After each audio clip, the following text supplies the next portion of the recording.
पता अपने घरे निकला गया था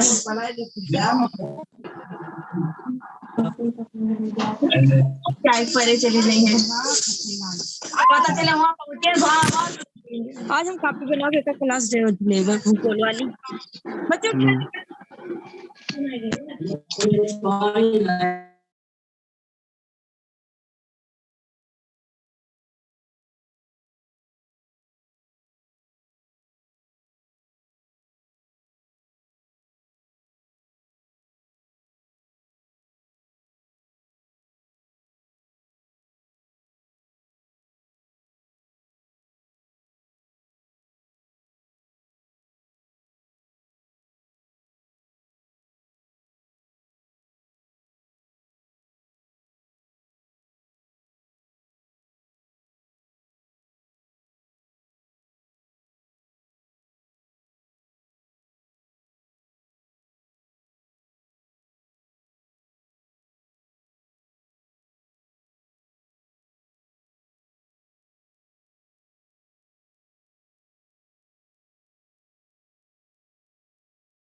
गुड मॉर्निंग।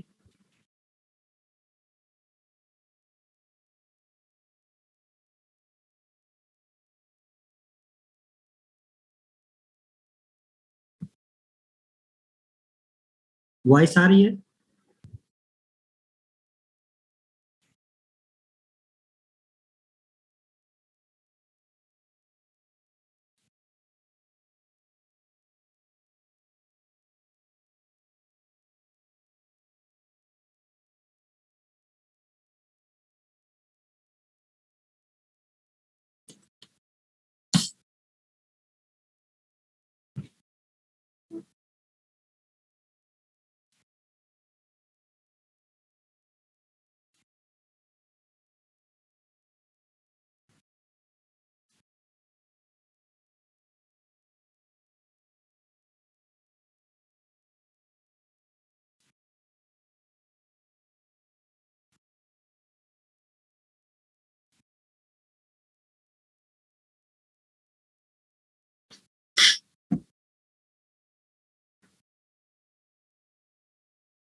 ज्योग्राफी स्टार्ट कर रहे हैं हम लोग। पीडीएफ हमने आपको व्हाट्सएप पे सेंड कर दिया है ना?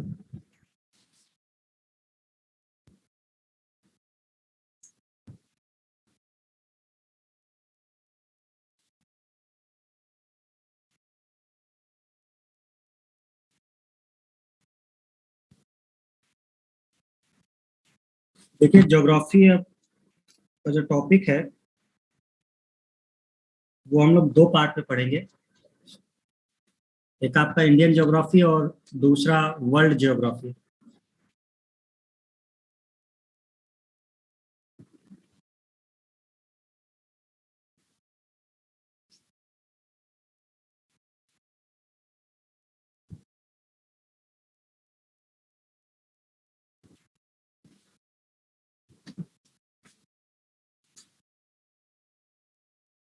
स्टार्ट हम लोग करेंगे इंडियन ज्योग्राफी से, ठीक है।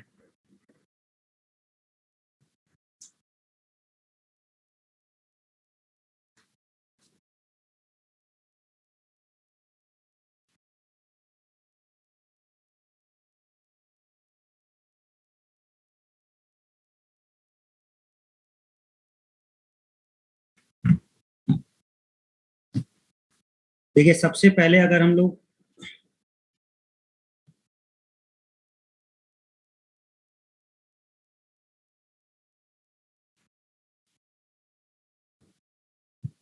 भारत का भूगोल में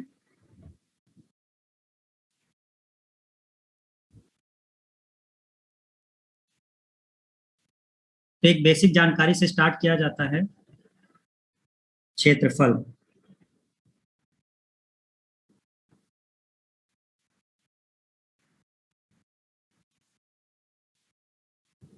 जो सिलेबस है वो मैं आपको व्हाट्सएप कर दूंगा, ठीक है। तो अभी हम सिलेबस यहाँ पे लिखा नहीं रहे, सिलेबस हम आपको व्हाट्सएप कर देंगे जो पूरा है।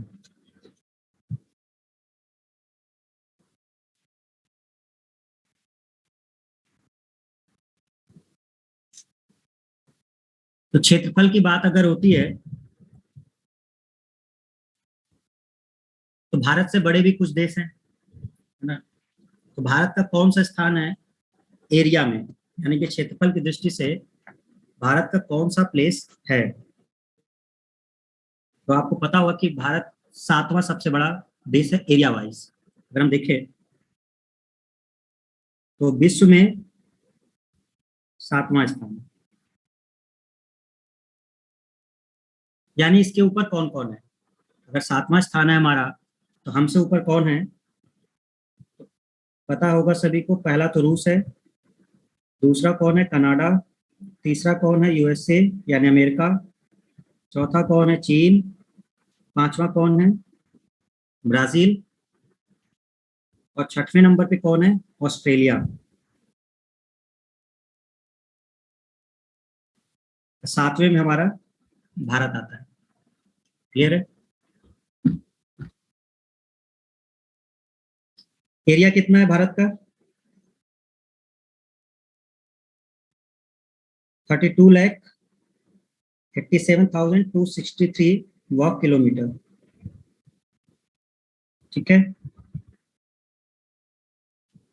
जो कि पूरे विश्व का अगर हम बात करें कि पृथ्वी पे जो टोटल क्षेत्रफल है देशों का, उसमें से कितना कवर करता है ये, तो 2.4% कवर करता है।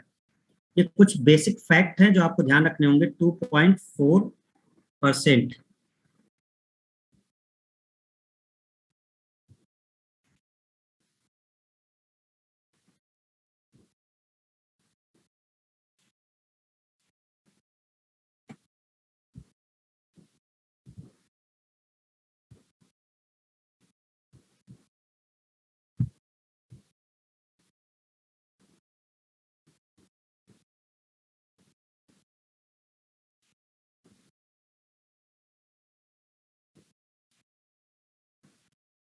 ठीक है, अब इसको स्टार्ट कैसे करना है वो समझते हैं। सबसे पहले देखो, पोजीशन ज्ञात करने के लिए हमें इसका लैटिट्यूड और लॉन्गिट्यूड दो चीजों का ध्यान रखना होता है, जिसको हम लोग अक्षांश और देशांतर बोलते हैं।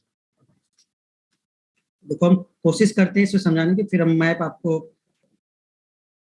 अपलोड कर देंगे इसमें।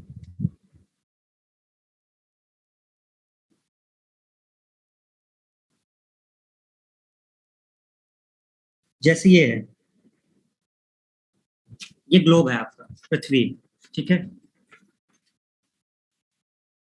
अब ग्लोब में दो पार्टों में, जैसे मिडिल, ये जो लाइन है,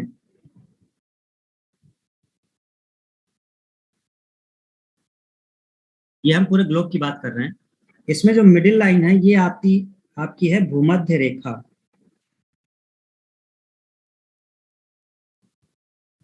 यानी इक्वेटर।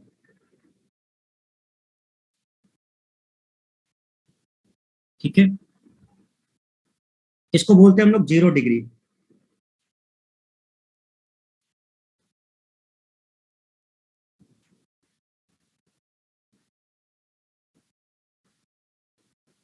अक्षांश। अब क्योंकि ग्लोब के बीचों बीच से एक लाइन जा रही है जिसे इक्वेटर बोला जा रहा है, तो इसके जो ऊपर का पार्ट होगा, यानी कि ये वाला जो पार्ट होगा,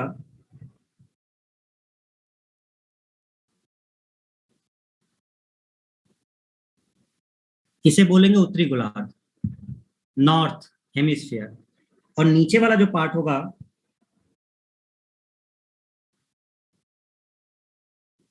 उसे कहा जाएगा दक्षिणी गोलार्ध।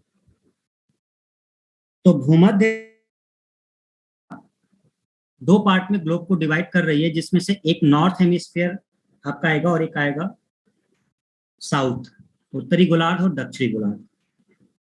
जो भी लाइन इस भूमध्य रेखा के पैरेलल में ड्रॉ की जाएंगी, जैसे अब यहां पर हम ड्रॉ करें,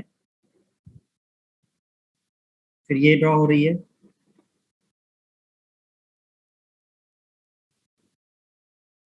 ऐसे ऊपर की तरफ चलती जाएंगी। ये सारी लाइनें क्या हैं,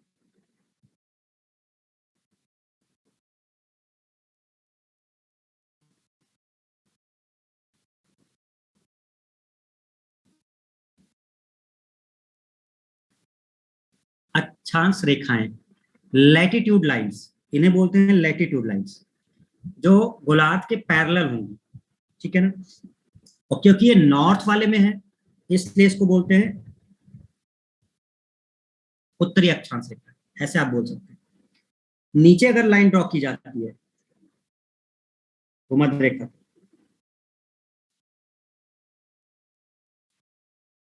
तो ये भी है आपकी दक्षिणी अक्षांश रेखाएं।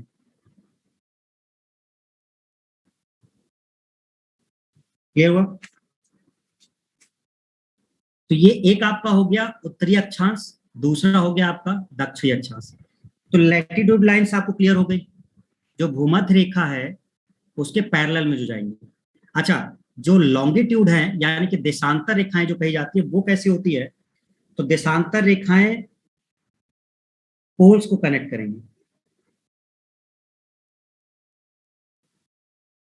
जैसे गोलार्ध गोलार्ध है आपका, मतलब ये ग्लोब है, ये हो गया नॉर्थ पोल, और नीचे वाला हो गया आपका साउथ पोल।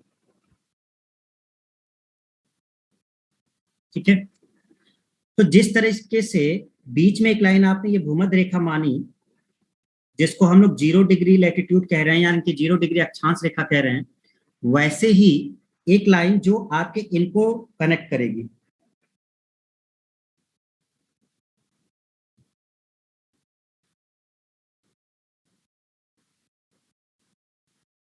क्लियर है? ये जो कनेक्ट करेगी, यानी कि नॉर्थ पोल से साउथ पोल को जो कनेक्ट करती है पूरी लाइन, वो आपकी कहलाती है 0 डिग्री लॉन्गिट्यूड।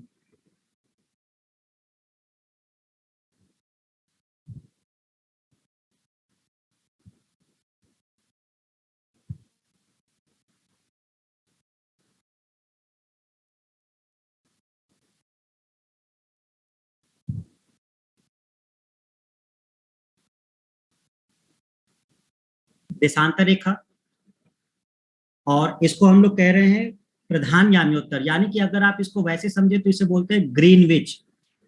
एक ग्रीनविच लाइन आपने सुनी होगी, ग्रीनविच लाइन, तो ये वही है।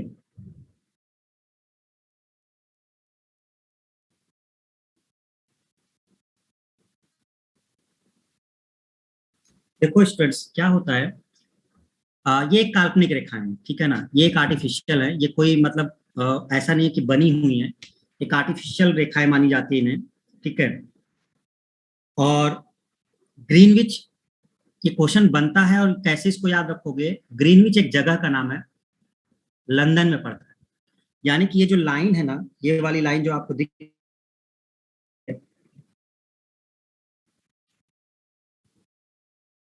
ये बीच वाली लाइन, ये जिस जगह से पास होती है, जब हम मैप दिखाएंगे आपको तो अभी उसमें क्लियर हो जाएगा, ये लंदन से होकर जाती है। मतलब एक जगह आपका पड़ेगा लंदन में, ग्रीनविच, वो ग्रीनविच जगह है, ये लाइन वहीं से क्रॉस होती है। वहां पर एक ऑब्जर्वेटरी प्रयोगशाला है ग्रीनविच में ही, ये ठीक उसको क्रॉस करते हुए आगे बढ़ती है, जिस वजह से इसका नाम Greenwich meridian line, Greenwich mean line, या प्रधान याम्योत्तर रेखा जो सबसे ज्यादा जाना जाता है, या ग्रीनविच लाइन, इसको बोला जाता है। 0 डिग्री लॉन्गिट्यूड कहा जाता है देशांतर। इसका मतलब कि इसके रिस्पेक्ट में अगर कोई लाइन ड्रॉ की जाए, सपोज करो अब दूसरी लाइन इसी नॉर्थ पोल को मिलाते हुए साउथ पोल तक ड्रॉ की गई है, ये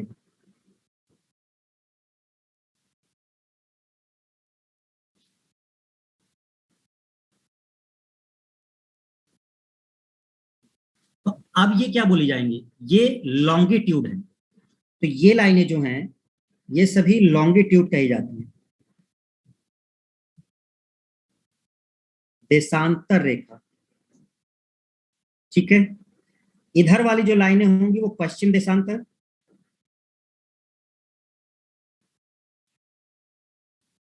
और इधर वाली जो होंगी वो पूर्वी देशांतर।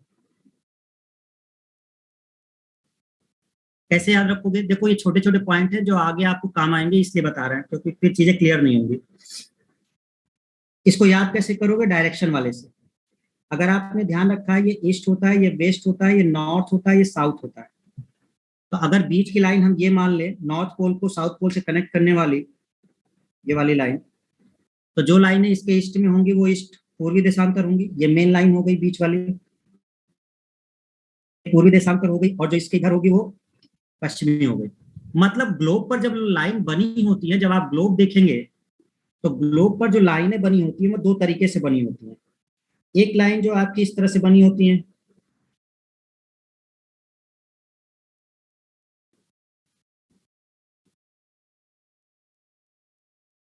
ठीक है, दूसरी लाइनें जो बनी होती हैं वो आपकी इस तरह से बनी होती हैं।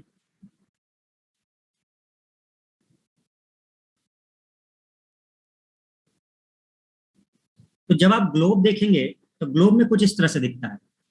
इसका मतलब अगर हम लोग देखें तो हमें एक बात तो समझ में आ गई कि ये जो हॉरिजॉन्टल वाली लाइनें हैं, जो हॉरिजॉन्टल लाइनें हैं, ये सब, ये सारी क्या है, ये अक्षांश रेखाएं, ये लैटिट्यूड्स है। जो ये वर्टिकल दिख रही है, ये वाली लाइन, जो वर्टिकल लाइंस दिख रही है, ये सारी लाइनें, ये कौन है, ये लॉन्गिट्यूड है। तो ग्लोब पर जब हम लोग लाइनें देखते हैं तो ये कंफ्यूजन तो आपका खत्म हो जाना चाहिए कि सर हम लॉन्गिट्यूड किसे कहते हैं और लैटिट्यूड किसे कहते हैं। जो हॉरिजॉन्टल लाइनें ड्रॉ की गई हैं, हॉरिजॉन्टल जो ड्रॉ की जाती हैं वो सब लैटिट्यूड होती है। जो वर्टिकल ड्रॉ की गई हैं यानी कि नॉर्थ पोल से साउथ पोल को मिलाने वाली, वो आपकी हैं लॉन्गिट्यूड्स। तो एक हो गई अक्षांश और एक हो गई देशांतर। किसी भी जगह की स्थिति अक्षांश और देशांतर से ही पता किया जाता है। अब कहीं पर भी अगर कोई वैल्यू लिखी गई है, कहीं पर भी कोई भी वैल्यू लिखी गई है, वो इसी के रिस्पेक्ट में होती है। यानी कि जैसे सपोज करो कि हम लोग अगर 0 डिग्री इसको लैटिट्यूड कह रहे हैं और भारत की स्थिति अगर हम आपको बताएं तो भारत की स्थिति कैसे बताई जाती है। देखो ऐसे अगर आपको बोला जाए,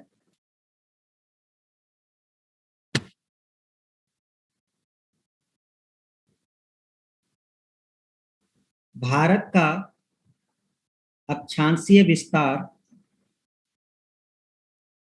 भारत का अक्षांशीय विस्तार यानी कि लैटिट्यूड पॉइंट से ये कैसे है आपका अक्षांशीय विस्तार, तो आपको लिखा जाएगा 6 डिग्री 45 मिनट से 37 डिग्री 6 मिनट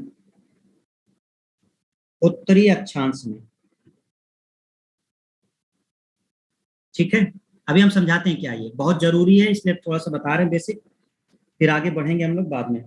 दूसरा, कहा जाता है कि भारत का देशांतरी विस्तार क्या है। तो भारत का देशांतरी विस्तार बताया जाता है 68 डिग्री 7 मिनट से 97 डिग्री 25 मिनट।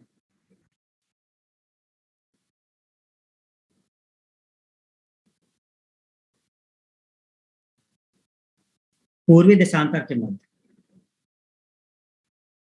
ठीक है,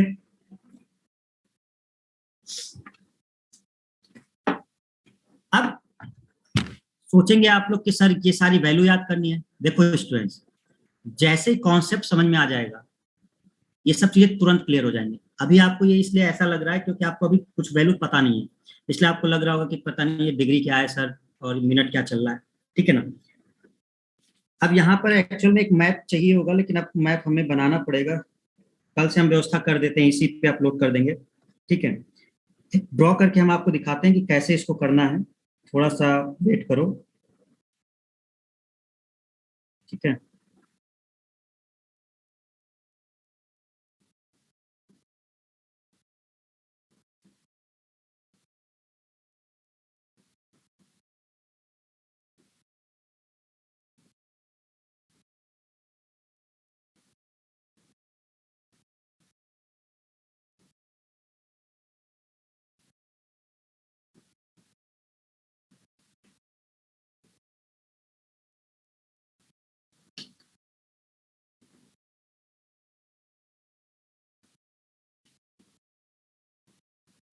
एक रफ डायग्राम बना रहे हैं।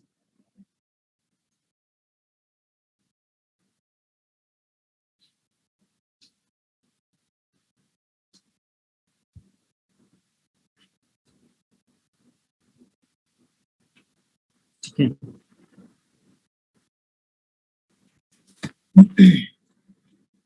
देखो स्टूडेंट, अब अगर हम आपसे भारत की स्थिति पूछेंगे तो समझना जरा, हमारी बात बड़े ध्यान से समझना। देखो भारत की स्थिति कैसे है, ये ग्लोब है। ठीक है, हमारे फिगर को ध्यान से देखना, चीजें अभी क्लियर हो जाएंगी। ये ग्लोब है,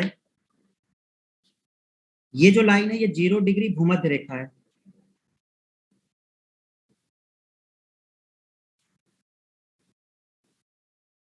और एक लाइन आपकी है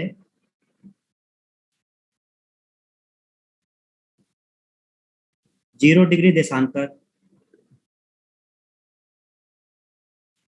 जो ऊपर मानी गई है। पता है भारत कहाँ है? भारत इधर है, इस साइड है भारत। यानी कि जो हमारा इंडिया है, वो इंडिया की जो स्थिति है ग्लोब पर,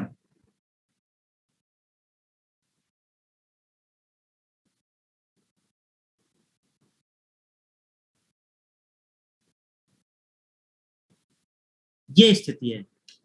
यानी आप अगर भारत की स्थिति को बताएंगे तो आप बताएंगे कि भारत एक्चुअल में, अगर हम इसको डायरेक्शन माने, इसको ईस्ट मान लेते हैं, इसको वेस्ट मान लेते हैं, इसको नॉर्थ मान लेते हैं, इसको साउथ मान लेते हैं, तो भारत जो अपना इंडिया है वो नॉर्थ और ईस्ट इधर पड़ता है, इस साइड नहीं। कि अगर आप सोचे कि यहाँ पड़ता होगा या पूरा ये कवर करता होगा या नीचे कवर करता होगा या बीच में कहीं पड़ता होगा, नहीं, इंडिया हमारा यहाँ पड़ता है, इस वाले गोलार्ध में पड़ता है।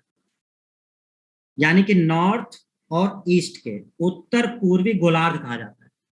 अब दूसरी बात ये आती है कि क्या हमारा इंडिया भूमध्य रेखा को टच करता है? नहीं करता। हमारा जो इंडिया है वो भूमध्य रेखा को टच नहीं करता, ये ऊपर से जाता है। यानी कि अगर हम डायग्राम बनाए आपका, तो ये जो आएगा ये यहीं से चला जाएगा, ये नहीं आएगा, 0 डिग्री को टच नहीं करता भारत, ठीक है।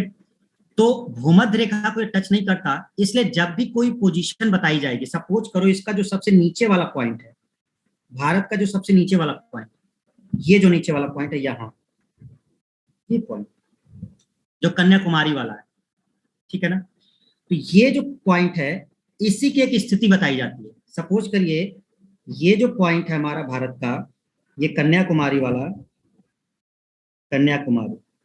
अब देखिए इसकी स्थिति क्या बताई गई है, 8 डिग्री 4 मिनट, ये स्थिति है 8 डिग्री 4 मिनट की, ठीक है, समझना हमारी बात।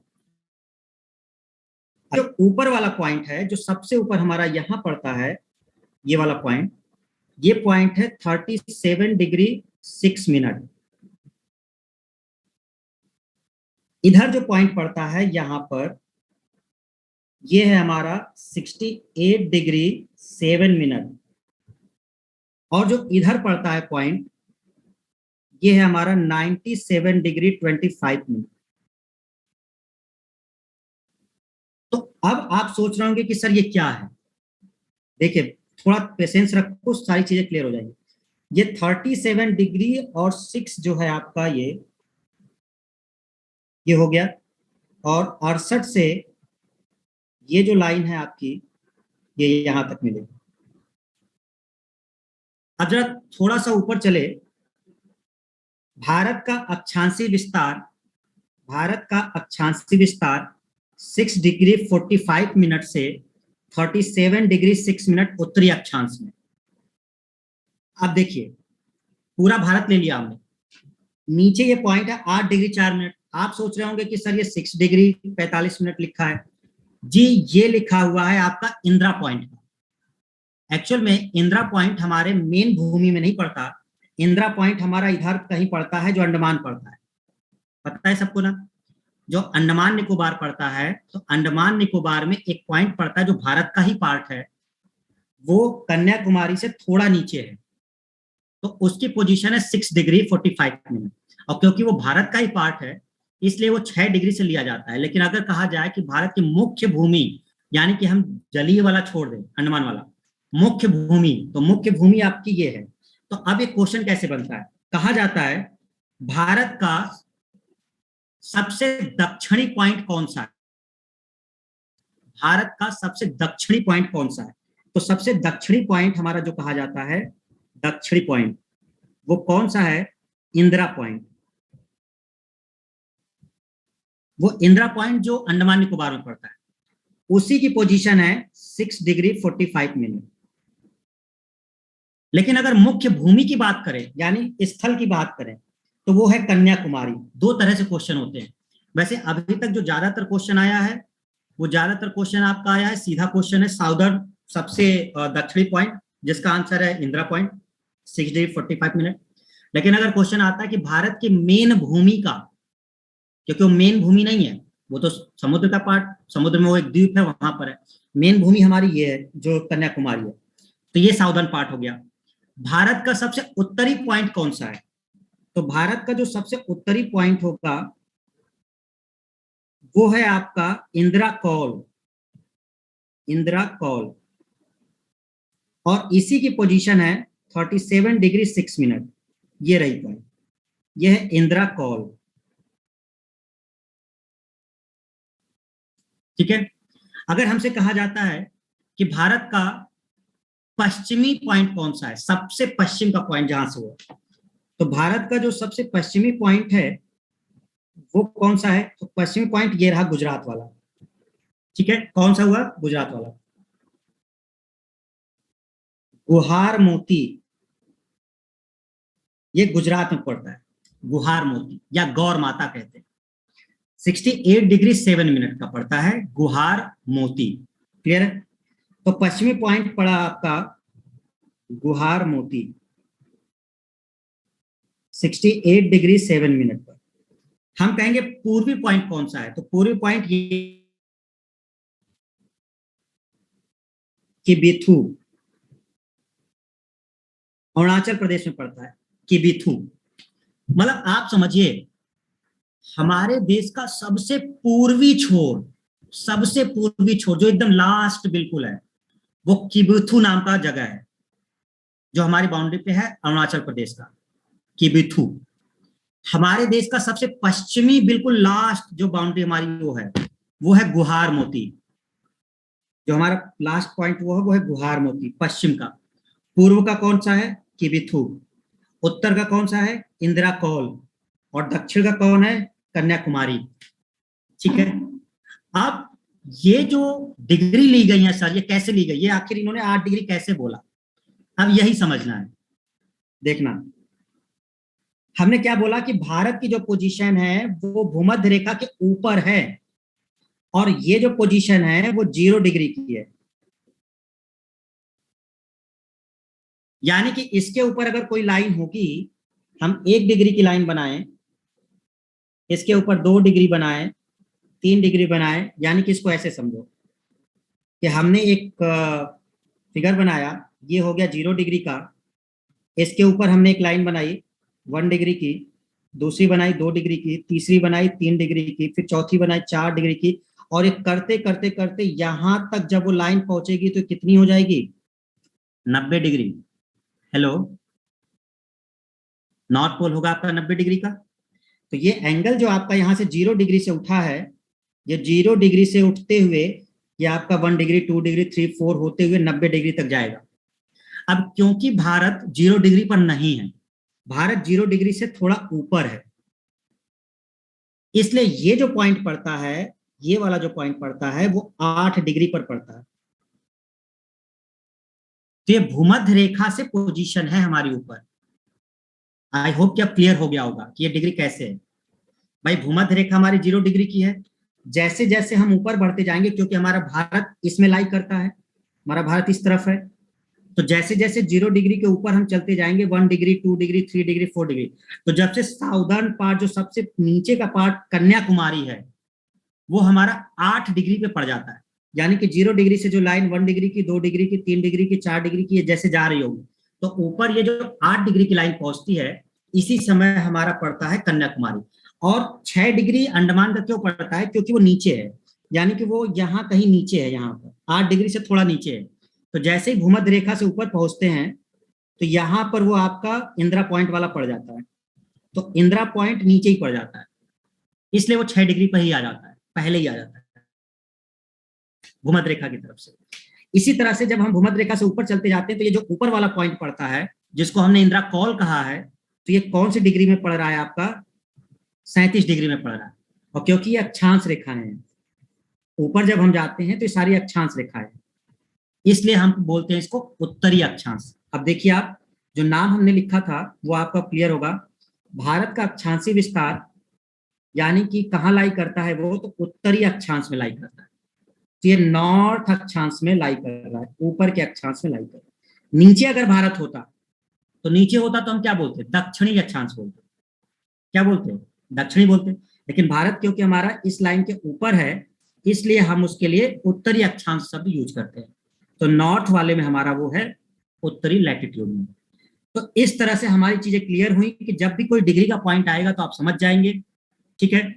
अब आप हमें बताइए कि जब हम भारत के इस वाले पॉइंट का बात करेंगे, इस वाले पॉइंट का, और जब हम इधर वाले पॉइंट का बात करेंगे, तो अब हम ये किसके रिस्पेक्ट में लेंगे, अक्षांश के रिस्पेक्ट में नहीं ले सकते। अब ये पॉइंट हम देशांतर के रिस्पेक्ट में लेंगे ना, ऐसे आएगी लाइन, ये वाली लाइन, और क्योंकि ये 0 डिग्री की लाइन है, तो जैसे ही हम इधर बढ़ेंगे इस साइड, तो 1 डिग्री का आएगा, 2 डिग्री का आएगा, 3 डिग्री का आएगा, 4 डिग्री का आएगा, 5 डिग्री आएगा। तो उसी तरह से जैसे ही हम इधर से इस साइड बढ़ते हैं, तो हमारा जो भारत पड़ता है वो कितनी डिग्री पे पड़ता है? 68 डिग्री पे पड़ेगा। तो ये भारत का जो गुजरात वाला पार्ट पड़ता है वो 68 डिग्री पे पड़ता है। मतलब सबसे पहले पॉइंट कौन सा पड़ेगा 0 डिग्री पे? लंदन वाला पड़ता है। लंदन वाला ग्रीनविच पॉइंट पड़ता है, फिर उधर से हम बढ़ते चले जाते हैं, तो भारत आते आते वो लाइन 68 डिग्री की मिलती है। तो अब हम इसको देशांतर बोलेंगे, क्योंकि ये लाइन है, तो ये देशांतर हो गया। ठीक है, ये भी देशांतर हो गया। लेकिन ये जो लाइन है नीचे वाली और ये वाली, ये कौन सी हो गई? अच्छा, तो इसका मतलब कि ये जो दोनों पॉइंट हैं, ये वाला जो पॉइंट है, ये वाला और ये वाला, ये दोनों है अक्षांश।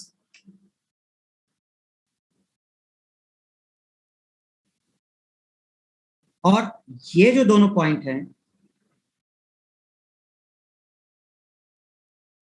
ये वर्टिकल होंगे ऐसे ऐसे, ये होंगे देशांतर। इसलिए जब भारत की स्थिति की बात करेंगे कि सर इंडिया की स्थिति बताइए, तो हम पूरे इसके क्षेत्रफल को कैसे डिफाइन करेंगे? हम कहेंगे साउथ में इंडिया कन्याकुमारी से लेकर उत्तर में इंदिरा कौल तक जो पॉइंट है, पश्चिम में गुहार मोती से लेकर पूरब में किबिथु तक। अब आपसे दूसरा क्वेश्चन किया जाएगा कि सर पोजीशन क्या है? तो पोजीशन आप कहेंगे कन्याकुमारी की जो पोजीशन है वो 8 डिग्री 4 मिनट उत्तरी अक्षांश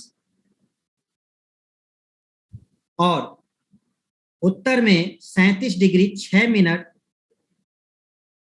उत्तरी अक्षांश। लेकिन जब गुहार मोती को आप डिफाइन करेंगे तो आप कहेंगे 68 डिग्री 7 मिनट पूर्वी देशांतर और किबिथु भी होगा पूर्वी देशांतर। यानी अब अगर हम इसको समराइज करें स्टूडेंट्स, अब बहुत सारी चीजें आपको क्लियर होगी, हम स्लाइड फिर से दिखा देंगे, तो आप इसको अब जरा समझिएगा बड़े ध्यान से। ठीक है, अब हम इसको जरा सा समराइज कर दे रहे हैं।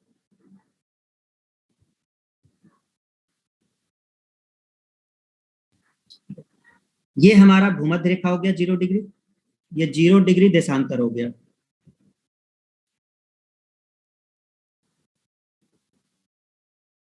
ये लैटिट्यूड है, ये लॉन्गिट्यूड है। ठीक है, भारत की पोजीशन हमने आपको दिखाई, बहुत सिंपल सी। अब यहाँ पे बहुत बड़ा डायग्राम तो नहीं बना पाएंगे।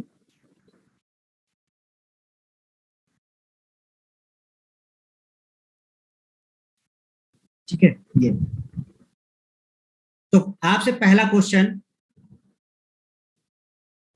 ये, भारत किस गोलार्ध में पड़ता है?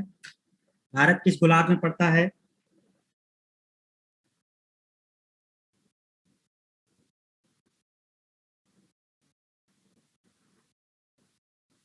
उत्तर पूर्वी गोलार्ध। किसमें पड़ता है? उत्तर पूर्वी गोलार्ध। ठीक है, हम कहेंगे इसका अक्षांशीय विस्तार बताइए।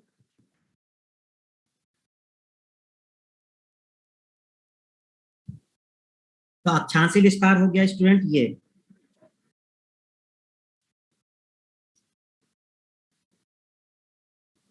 ऐसे ऐसे लाइन होंगी। ठीक है, तो अक्षांशीय विस्तार ये हो गया आपका, ये।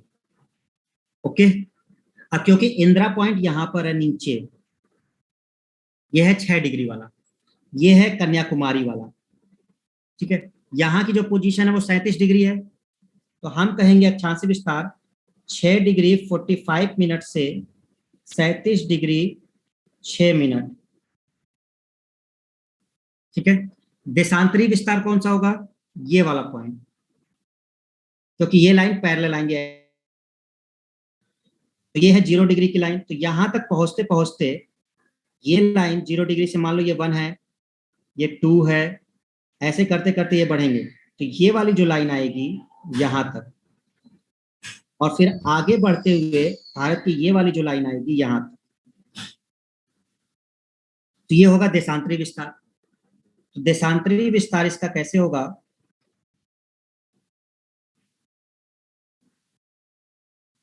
ये कितना था ये वाला पॉइंट, गुहार मोती वाला 68 डिग्री 7 मिनट था,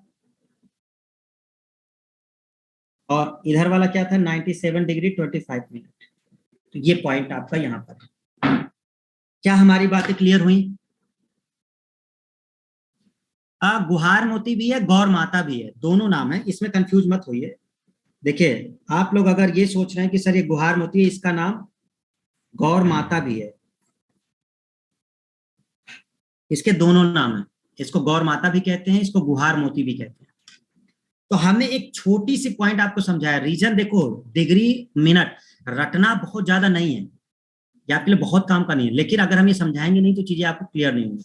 अब आपको इतना आइडिया हो गया कि हर चीज के लिए एक पोजीशन होगी। जैसे सपोज करो आप प्रयागराज में हो ना, प्रयागराज का भी एक डिग्री और मिनट होगा, एक लाइन बताई जाएगी कि कितनी डिग्री और कितने मिनट में प्रयागराज पड़ता है, कानपुर कितने में पड़ता है, दिल्ली का विस्तार कौन सी जगह पर है।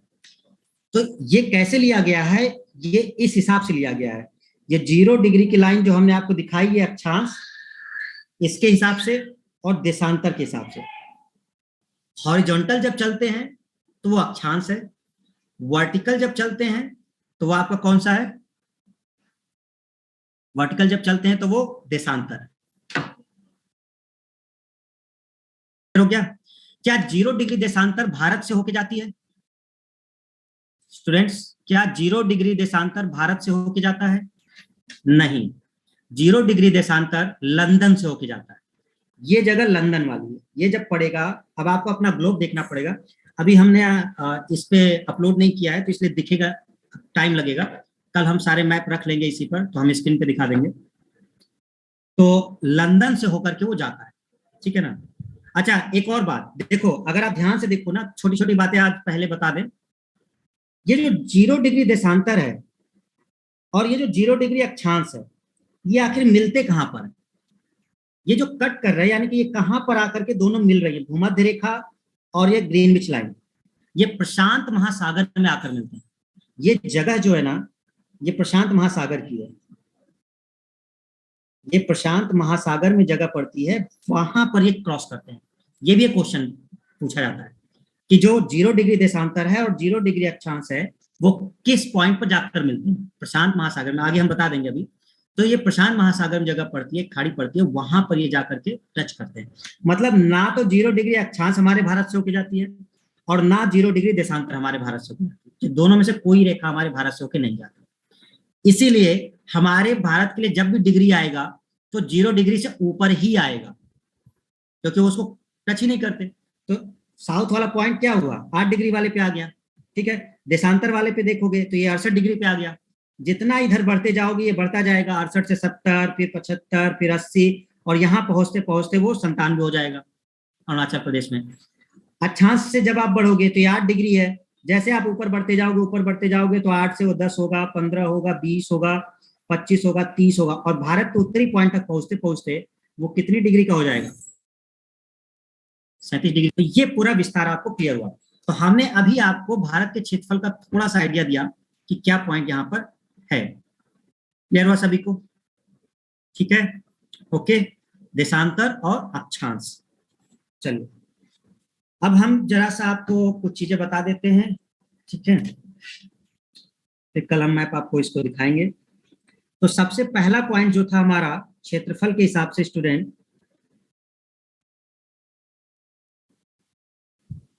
तो 7वां स्थान है, ठीक है।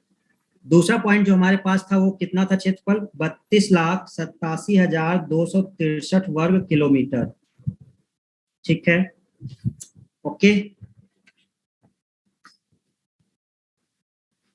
छोटे छोटे पॉइंट अब आप लिख लीजिएगा। अक्षांशीय विस्तार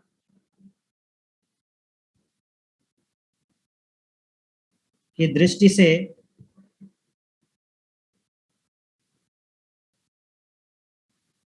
उत्तरी गोलार्ध में मुख्य भूमि विस्तार 8 डिग्री 4 मिनट से 37 डिग्री 6 मिनट,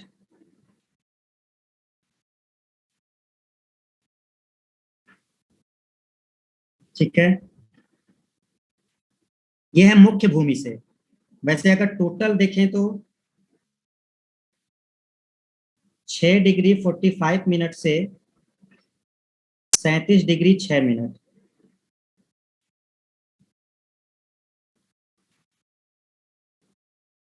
क्यों? क्योंकि ये है इंदिरा पॉइंट का स्थान।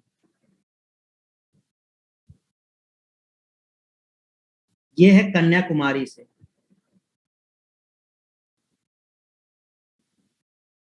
ठीक है, ये है कन्याकुमारी से। ओके, तो ये एक पॉइंट आपको देखना है जो है।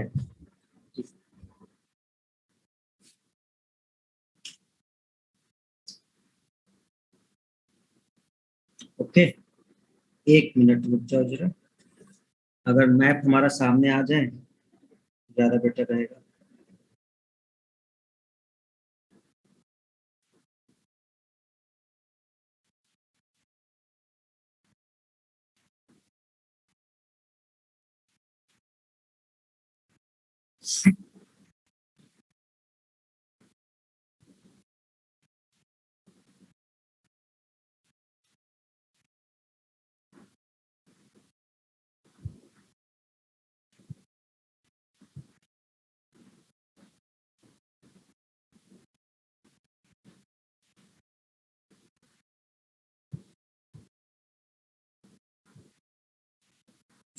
जो मैप अभी कल ही कर पाएंगे क्योंकि अभी वो अपलोड करना पड़ेगा आपके मेल से, उसमें टाइम लग जाएगा। ठीक है, तो ये एक कुछ पॉइंट्स हैं, आपको ये चीजें क्लियर हो गई सभी को। ठीक है, अब जरा एक पॉइंट समझना। अच्छा, ये पीडीएफ में है ऑलरेडी, हम क्योंकि आपको समझा रहे हैं इसलिए बता रहे हैं। अब जरा छोटा सा पॉइंट एक और देख लो, इसमें हम इसी मैप में दिखा देते हैं जो हमने बनाया है। अलग से बनाने में थोड़ा दिक्कत है, यही समझ लो। देखो, क्या हमारी बात एक चीज समझ में आ गई सबको? नॉर्थ पॉइंट सबको, उत्तरी, सबसे उत्तरी पॉइंट कौन सा है? इंदिरा कॉल। दूसरा,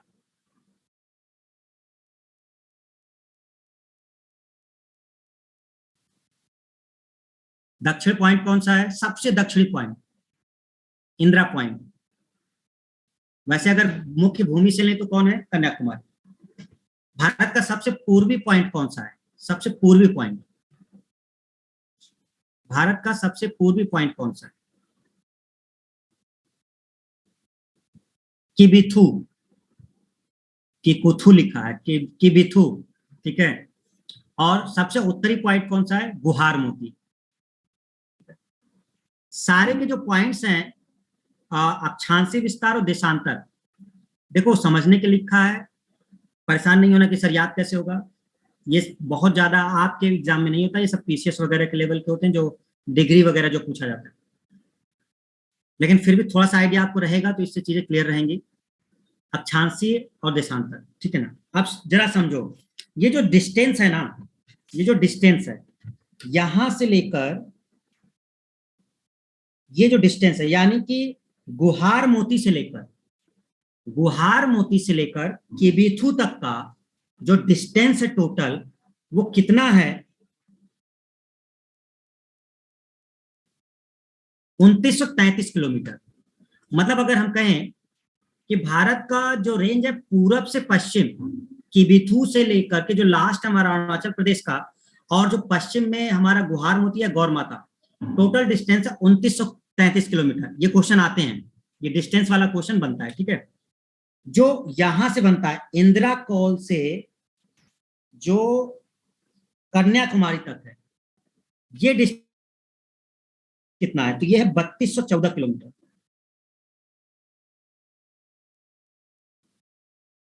तो ये जो डिस्टेंस है वो 3214 किलोमीटर की है, 3214 किलोमीटर।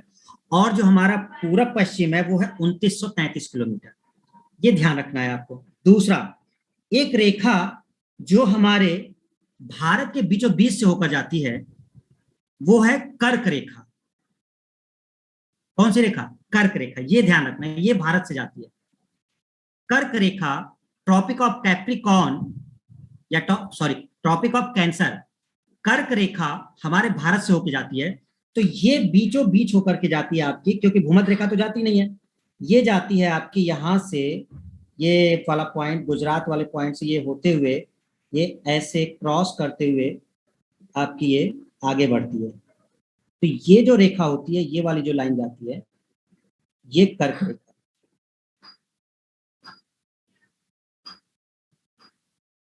ओके, कर्क रेखा। तो हमारे भारत के बीचों बीच से होकर जाती है कर्क रेखा। अब आप ये बताएंगे कि कर्क रेखा की पोजीशन कितनी है, क्योंकि भारत के बीचों बीच से है, तो जब हम 0 डिग्री भूमध्य रेखा से लेंगे तो कितने डिग्री पर कर्क रेखा पड़ती है? 25 डिग्री पर, 24 डिग्री पर, 20 डिग्री पर, 23 डिग्री पर, 23.5 डिग्री पर, 66.5 डिग्री पर, मतलब कितने पे पड़ती है? तो आई होप कि इतना तो याद होगा सबको कि कर्क रेखा कितने पे पड़ती है। तो यानी कि अगर ये वाला मैप देखोगे आप नीचे वाला, तो यहां से जब हम ऊपर की तरफ बढ़ते हैं तो यहां कहीं से कर्क रेखा जाती है। तो ये कर्क रेखा भारत के बीचों बीच से होकर जाती है, इधर से ये जाती है कर्क रेखा, ठीक है ना, जो भूमध्य रेखा से ऊपर है। तो ये कर्क रेखा इस 0 डिग्री के रिस्पेक्ट में यहां से ये कितने पे पड़ती है? 23.5 डिग्री पे पड़ती है।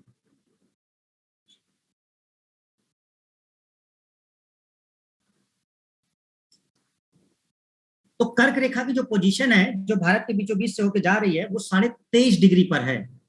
यानी कि जब 0 डिग्री से हम ऊपर जाते हैं तो 1 2 3 4 5 करते करते कर्क रेखा 23.5 डिग्री पर आपकी पड़ती है। दूसरा इंपॉर्टेंट क्वेश्चन, कर्क रेखा कितने राज्यों से होकर जाती है?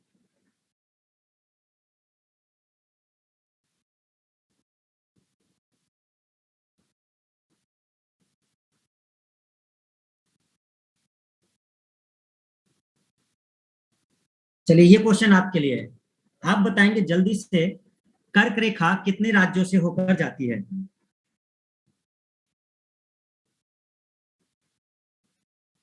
गुजरात, राजस्थान, एमपी,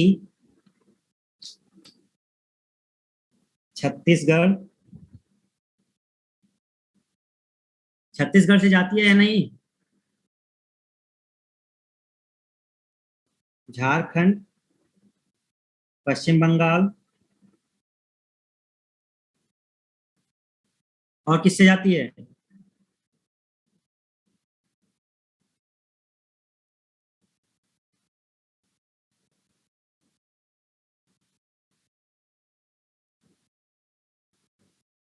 सेवन राज्यों से जाती है या फिर 8 राज्यों से? देखो कोई लिख रहा है 7 राज्यों से, क्या स्टूडेंट्स आप लिख रहे हैं 7? 8 राज्यों से जाती है। तो कर्क रेखा जो है वो आपकी 8 राज्यों से जाती है, ठीक है ना। तो गुजरात, राजस्थान, एमपी, छत्तीसगढ़, झारखंड, पश्चिम बंगाल, त्रिपुरा और मिजोरम, यहां से होकर के आपके ये निकलती है, ठीक है।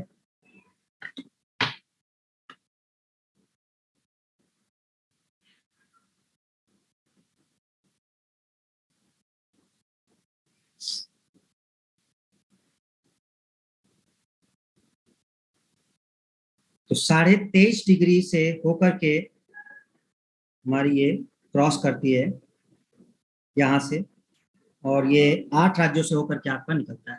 तो ये बहुत इजी है, ये आपको समझ में आ गया होगा, ठीक है सभी को। चलिए दूसरा पॉइंट जो यहाँ पर आता है, सेकंड पॉइंट आपको क्या याद रखना होता है, देश, कंट्रीज, भारत के सीमा से कौन कौन सी कंट्री लगती है, जैसे पाकिस्तान, अफगानिस्तान, इसके बाद आपका चीन लगता है, फिर बांग्लादेश है। तो ये सारे, दूसरा पॉइंट, स्थल सीमा कितनी है, जलीय सीमा कितनी है। देखो यहां से जो नीचे का पोर्शन पड़ेगा गुजरात वाला पोर्शन ये जो पड़ेगा, ये पोर्शन, तो ये तो पोर्शन पड़ेगा जलीय सीमा, ये पूरा इधर जलीय सीमा का पड़ेगा, वाटर का। इसके ऊपर का जो रेंज पड़ेगा ये सब स्थल वाला पड़ेगा, स्थल वाला। आपके पीसीएल में क्वेश्चन आया था, अगर आपको याद हो, अगर किसी जिसने भी एग्जाम दिया तो उन्होंने एक क्वेश्चन पूछा था कुछ ऑप्शन दे करके कि किस राज्य की सीमा चीन से मतलब सबसे कम लगती है। ऐसा एक क्वेश्चन था, 200 किलोमीटर या 220 किलोमीटर ऐसे करके ऑप्शन दिए। उन्होंने किलोमीटर नहीं दिया था, उन्होंने वो दिया था हिमाचल प्रदेश दिया था, सिक्किम दिया था, और कुछ ऐसे करके 4 ऑप्शन दिए थे, जिसमें से आधे ज्यादा स्टूडेंट ने सिक्किम किया था। हमें अभी भी याद है, कुछ स्टूडेंट ने बताया था कि उसमें उन्होंने सिक्किम का ऑप्शन दिया था, लेकिन गलत था आंसर, क्योंकि सिक्किम 220 किलोमीटर की लगती है और हिमाचल प्रदेश 200 किलोमीटर का लगता है। तो एक्चुअल आंसर हिमाचल प्रदेश था। तो बहुत सिंपल क्वेश्चन डायरेक्ट यहीं से आया था, फिर भी स्टूडेंट को पता नहीं था, इसलिए उन्होंने वो क्वेश्चन गलत कर दिया था। तो वो क्वेश्चन असल में कहां से उठाया गया, वो क्वेश्चन ये उठाया गया, इनकी सीमा से उठाया गया।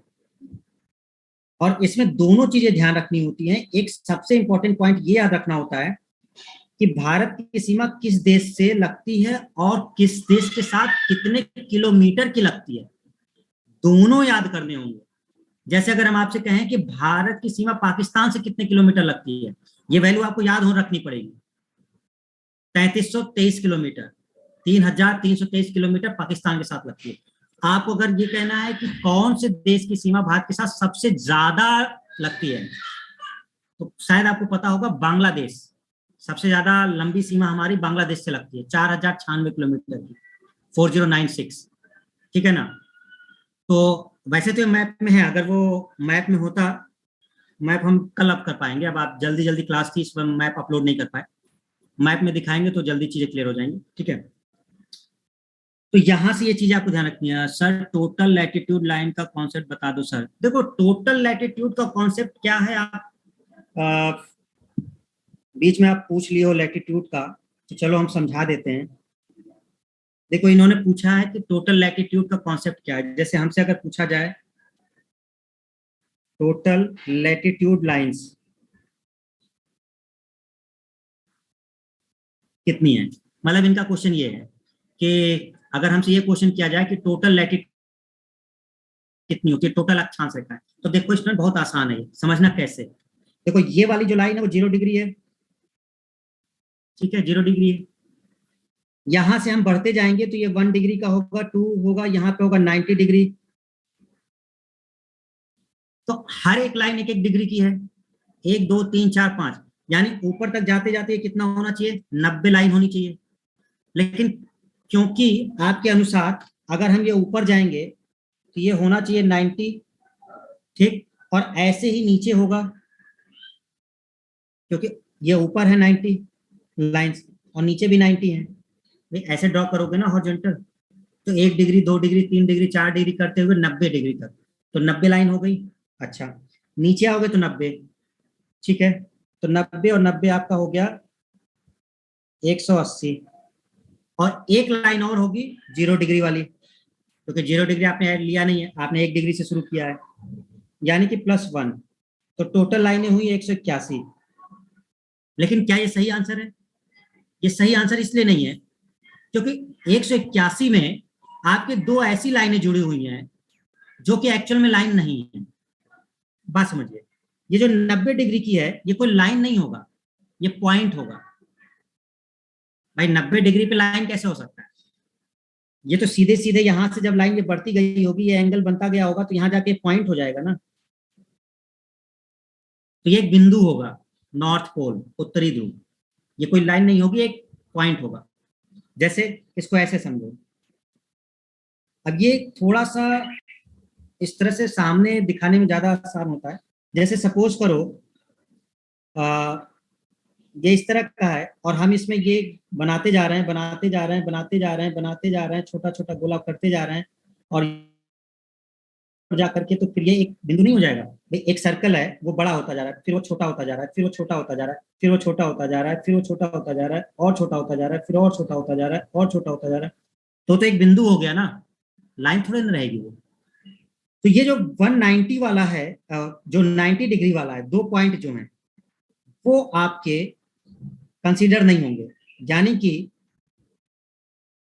एक ये कंसीडर नहीं होगा, एक ये कंसीडर नहीं होगा, मतलब 181 माइनस 2 179।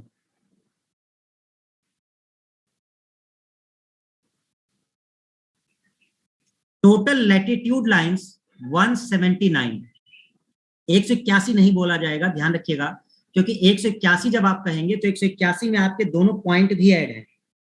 ये 90 डिग्री वाला जो कि लाइन नहीं होगा, एक पॉइंट होगा, और नीचे 90 डिग्री वाला, क्योंकि ये उत्तरी है, ये दक्षिणी है, इसलिए टोटल लैटिट्यूड लाइंस हैं 179।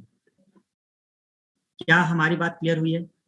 जिन्होंने भी क्वेश्चन पूछा ये, क्या उनको क्लियर हो गया कि कितनी है? ऊपर भाई 90 डिग्री ले, लेकिन 90 वाला जो होगा वो पॉइंट होगा, तो वो 89 ही होंगे, और नीचे भी 89 ही होंगे, एक ऐड होगा भूमध्य रेखा वाला, तो टोटल लैटिट्यूड लाइंस 179 होती है। ठीक है, इतना चीज आपको क्लियर हो गया होगा। चलिए ठीक है, तो आई होप कि ये चीजें आपको कंप्लीट हो गई। ठीक है, ओके, तो 2-3 पॉइंट्स हमने देखा, और ये सब नोट्स में आपके है, पीडीएफ जो हमने शेयर किया है उसमें आपको दिया गया है, जिसमें से ये चीजें आपको डिफाइन की गई हैं। हेलो, अच्छा, चलिए ठीक है, चल रही है।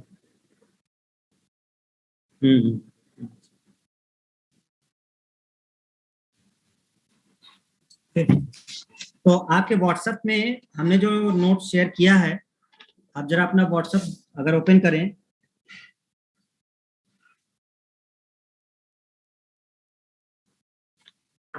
अगर पीडीएफ डाउनलोड कर ले, कल हम स्क्रीन पे ही दिखा देंगे, अभी असल में इसमें अपलोड नहीं किया ना हमने, कल हम स्क्रीन पे ही शो कर देंगे आपको। ठीक है,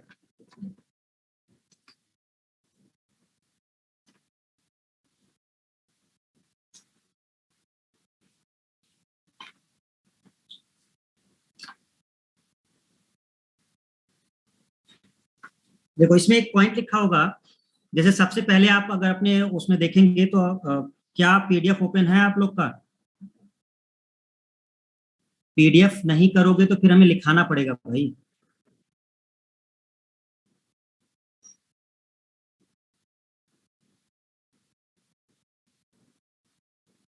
देखो कोशिश करो, हमें कोई प्रॉब्लम नहीं, हम दोनों तरीके से पढ़ा सकते हैं, लिखना होगा हम लिख देंगे, टाइम जाएगा, बस समझ लो ये लंबा टाइम जाएगा, कम से कम 2.5 महीने,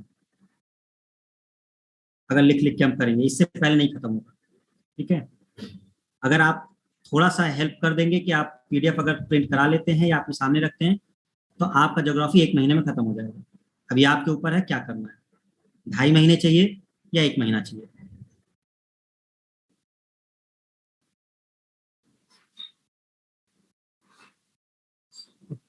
हमें कोई प्रॉब्लम नहीं, अपना बता देना, जो भी है लिखना होगा, हमें क्या प्रॉब्लम है, हम लिख देंगे, हमें कुछ नहीं है, हमें वो पीडीएफ ही लिखनी है। भाई लिखना क्या होगा, वही हम पीडीएफ लिखेंगे बैठ के यहीं पर, तुम भी लिखोगे हमारे साथ, तो क्या करोगे, समझ रहे ना? तो कोशिश करो कि पीडीएफ है, जिससे हम कॉन्सेप्ट समझाते चलें आपके सामने, बहुत हेल्प हो जाएगी आपके। मैप ऐप सब बना हुआ है, अब हम यहाँ मैप ड्रॉ करने जाएंगे, बार बार इंडिया का मैप ड्रॉ करेंगे, उसमें सारी चीजें करेंगे। ठीक है ना, तो यहाँ पर कुछ चीजें हैं आपको ध्यान रखना है, थोड़ा सा आज अपलोड नहीं हो पाया, जल्दबाजी में क्लास ही, नहीं तो हम यहीं पे अपलोड कर लिए होते, कल हम मैप का व्यवस्था करते हैं, यहीं पे अपलोड कर लेंगे। ठीक है, अच्छा, एक चीज और, अगर हम जो अक्षांश रेखाएं है ना, एक और कॉन्सेप्ट बता देते, जब आप पीडीएफ पढ़ोगे, आपके पीडीएफ में सबसे पहली लाइन में थोड़ा सा हम बता देते हैं, चीजों को समझ लीजिएगा जिनका ओपन हो गया है।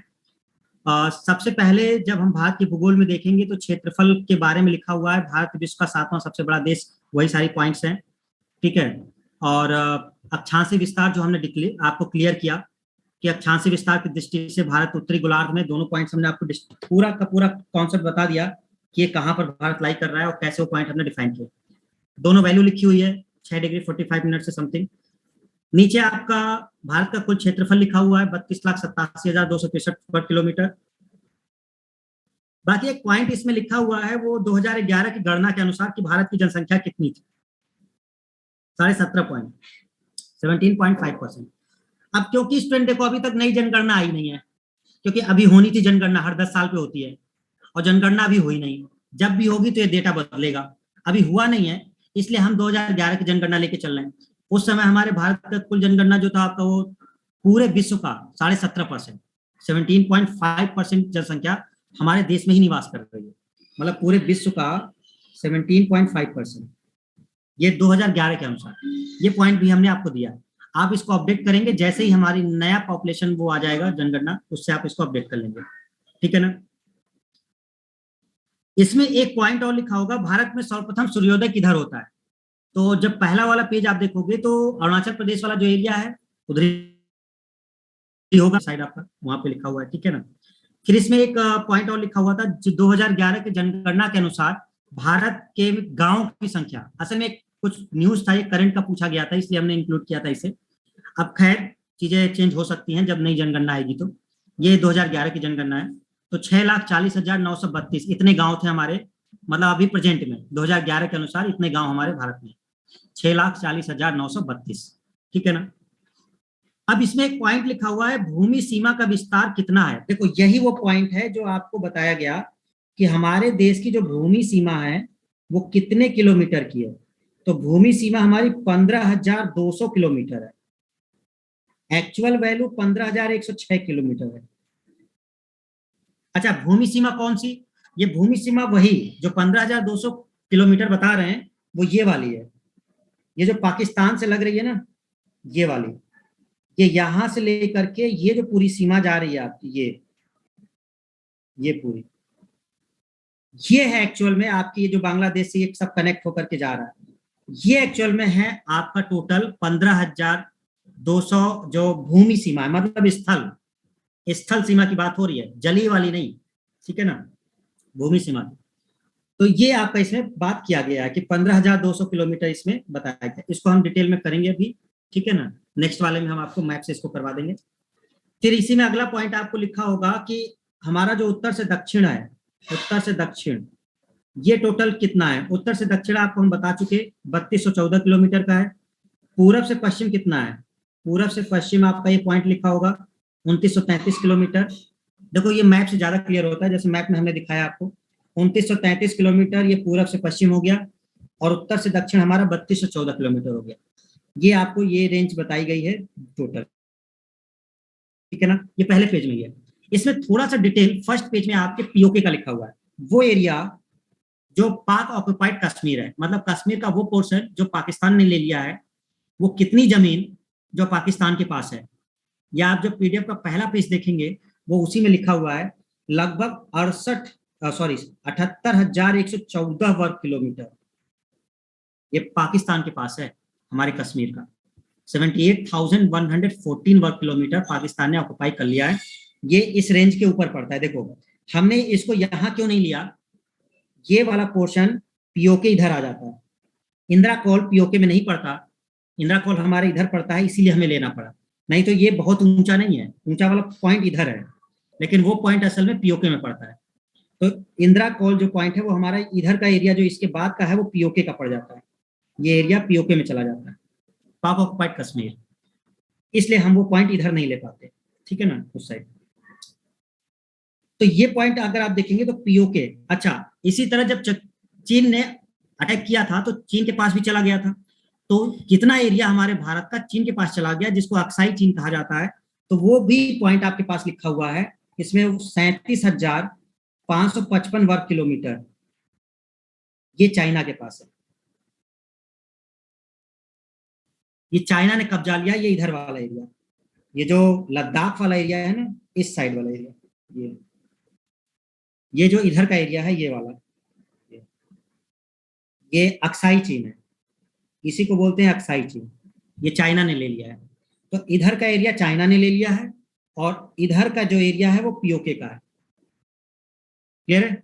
यहीं से पीओके वाले एरिया में ही पाकिस्तान ने क्या किया है कि एक रास्ता दे दिया है चाइना को, क्योंकि पूरा चाइना है, तो पीओके में ही उसने एक रास्ता बना दिया, रास्ते के थ्रू ही चाइना जो है पूरा अपनी गतिविधि करता है। तो क्योंकि ये जो पीओके वाला एरिया पड़ता है वहीं से पूरा गड़बड़ हो जाती है, यहीं से एक रास्ता दे दिया है चाइना को, और वो जाकर के वो सारे एक्टिविटी वहां करवाता है, ठीक है ना, ये पाकिस्तान ने कर रखा है। तो छोटा मोटा एरिया नहीं है, 78,000 वर्ग किलोमीटर कम नहीं होता, और 37,000 वर्ग किलोमीटर ये चाइना का तो केवल इधर है जो अक्साई चीन की तरफ है, ये वाला एरिया। बाकी जो घुसपैठ कर रहा है वो तो कर ही रहा है, वो जो चल रहा है। तो ये कुछ पॉइंट्स ये जो आपके फर्स्ट पेज में आपके लिखे हुए हैं, ठीक है ना। ये जो दो रेखाएं होती है, एक क्वेश्चन पूछा गया था प्रीवियस उसमें, ये जो दो रेखाएं हैं, ऐसा एक क्वेश्चन किया गया था, ये दो या ये जो दो, मतलब ये कौन सी हैं, ये अक्षांश रेखाएं हैं। ये क्वेश्चन किया गया दो अक्षांश रेखाओं के बीच की दूरी कितनी होती है, मतलब जो लैटिट्यूड है, ये जो दो अक्षांश रेखाएं हैं मतलब ये कितनी दूरी पर होती हैं। मतलब 1 डिग्री की लाइन हमने अक्षांश वाली बनाई और अगली जो डिग्री की बनाई, इनके बीच की डिस्टेंस कितनी होती है, कितने किलोमीटर की डिस्टेंस होती है। बिल्कुल पास पास नहीं होते है, आप सोचे कि 100 मीटर पे लाइन है, 200 किलोमीटर नहीं, ये बहुत लंबा गैप है। तो ये कितने किलोमीटर का लगभग होता है, ये होता है 111 किलोमीटर। मतलब दो अक्षांश रेखाओं के बीच की जो दूरी होती है वो लगभग 111 किलोमीटर की होती है। ऐसे ही दो देशांतर के बीच जो होती है, जो वर्टिकल वाली लाइन है, ये जो दो देशांतर वाली, ये वाली, इनका भी होता है, लेकिन इनका में 111 दशमलव लगभग 3 किलोमीटर के आसपास, थोड़ा सा चेंज होता है, बहुत ज्यादा नहीं। तो देशांतर वाले पे दो देशांतर के बीच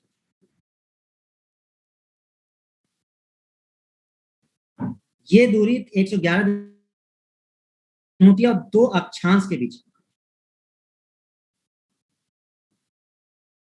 ये लगभग 111 होती है। तो ये पॉइंट होता है। तो आज हमने केवल बेसिक छोटा सा पॉइंट क्लियर किया है। कल हम इसमें मैप वगैरह अपलोड कर लेंगे जिससे आपको आसानी रहे, ठीक है। कल फिर हम लोग देखेंगे, इसको थोड़ा सा रिवाइज कर लेंगे, फिर उसके बाद हम लोग आगे बढ़ेंगे। कोशिश करिए अपना पीडीएफ वगैरह डाउनलोड कर लीजिए जो भी है, ठीक है ना, जिससे आसानी रहे। क्लियर है। बाकी जैसा भी हो, लिखना होगा तो बता देना, मैसेज कर देना हमें, जैसी भी चीजें हो, जिस तरह से पढ़ना हो। वैसे ज्यादा बेटर रहेगा समझना, ज्यादा बेटर रहेगा। जितना समय आप लिखने में लगाओगे इससे बढ़िया है कि आप उसको प्रैक्टिस करिए, पेपर आने ही वाले हैं, कम समय के अंदर स्मार्ट वर्क करिए, ठीक है ना। सर हिस्ट्री और पॉलिटी के क्वेश्चन बैंक टॉपिक वाइज किस बुक में मिलेगा हम लोगों के लिए। एसएससी आती है किरण पब्लिकेशन की भाई, एसएससी जीएस की बुक आती है, ले लो उसे। किरण पब्लिकेशन की एक बुक आती है जीएस, जनरल स्टडीज, उसमें सारे हैं, हिस्ट्री पॉलिटी ज्योग्राफी सब कुछ है प्रीवियस ईयर। उससे एक फायदा होगा कि आप पीसीएस वाले क्वेश्चन से बच जाएंगे, क्योंकि उसमें पीसीएस के क्वेश्चन नहीं है, वो सब एसएससी के हैं। अगर हम आप घटना चक्र या ऊपर का बताएंगे तो उसमें सब पीसीएस वाले क्वेश्चन मिलेंगे, जो आपके लिए ज्यादा वो फायदा नहीं करेगा। किरण पब्लिकेशन लो, वो एसएससी के क्वेश्चन है, ठीक है, वो ज्यादा हेल्प करेगा। तो आज के लिए एक इंट्रोडक्शन क्लास थी, ठीक है ना। कल प्रॉपर वे से हम लोग चलेंगे, इसमें पीडीएफ वगैरह का अपना देख लीजिएगा, मैप वगैरह हम अपलोड कर लेंगे जिससे थोड़ा सा आसानी आपको हो जाए। और वैसे पीडीएफ में जहां तक मैप है, अगर हम पीडीएफ देखें, बट किस नंबर पे है अब हमें ये याद नहीं है ना, वो पीडीएफ हमें देखना पड़ेगा कि किस नंबर पे वो मैप है। देखो हेल्प हमने बहुत की है, आपसे ज्यादा मेहनत हमने किया आपका पीडीएफ तैयार करने में, समझ गए ना। और केवल आपके लिए पढ़ना है वो मैप, चलो हम कल बता देंगे किस नंबर पे वो है, ठीक है।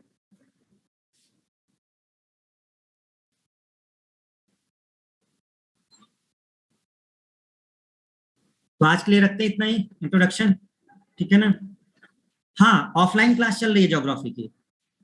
अब ये पूछ लेना कि अगर आप लोग को अलाउ हो तो आप लोग कर सकते हैं, अब ये हम कंफर्म नहीं कर सकते, आप एक बार वहां कर लीजिएगा, पता कर लीजिएगा। ऑफलाइन क्लास ऑलरेडी चल रही है, इंडियन ज्योग्राफी ही चल रहा है, ठीक है ना। और टाइमिंग शायद हमें लगता है दोपहर में है,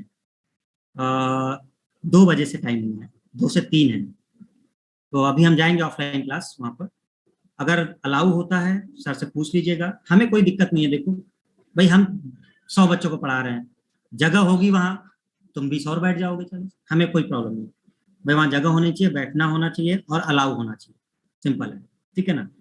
बाकी कोई दिक्कत नहीं है, क्लास में पढ़ोगे, देखो क्लास में पढ़ोगे मजा आएगा, क्यों, क्लास में ग्लोब रहता है, ग्लोब दिखाते हैं। अब जैसे जो अक्षांश और देशांतर आप देख रहे हो, ग्लोब है, तो क्लास में हमने ग्लोब दिखाया है, पूरा ग्लोब कैसे अक्षांश रेखा है, कैसे देशांतर है, पूरा मैप है वहाँ। तो मतलब उसमें थोड़ा सा ज्योग्राफी में आसान होता है। तो बाकी आप लोग देखिएगा जैसा भी हो। बाकी ऐसा नहीं है कि ऑनलाइन में कंप्लीट नहीं होगा, पूरा प्रॉपर करेंगे, मैप वैप रहेगा यहाँ। कोशिश करेंगे ग्लोब ले आए, यहीं सामने रख देंगे, ऐसे से पलट लेंगे, ठीक है, ग्लोब को देख लेंगे। चलिए, तो हाँ ऑनलाइन क्लास चलती रहेगी, ऑनलाइन क्लास प्रॉपर रहेगी, 11:30 बजे से वो क्लास रहेगी। कोशिश करेंगे जल्दी से जल्दी आपका खत्म हो जाए, थोड़ा सा हमारा हेल्प करोगे आप लोग तो जल्दी से कंप्लीट हो जाएगा। अगर बीच बीच में हमें दिक्कत पैदा करोगे तो फिर आपके लिए लेट होगा, ठीक है ना। तो चलिए, ओके, थैंक यू एवरीवन, ठीक है।